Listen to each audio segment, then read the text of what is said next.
Two parallel lines are cut by a transversal.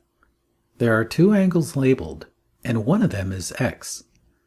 To solve for x, use the properties of parallel lines cut by a transversal.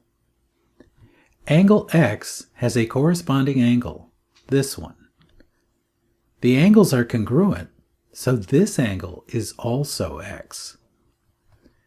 This means that x and the 65-degree angle are supplementary.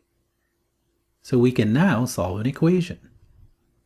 65 degrees plus x equals 180 degrees.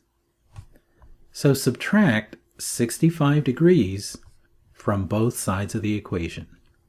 Subtract it from this side and then subtract it from this side. Solving for x, we get that x is equal to 115 degrees.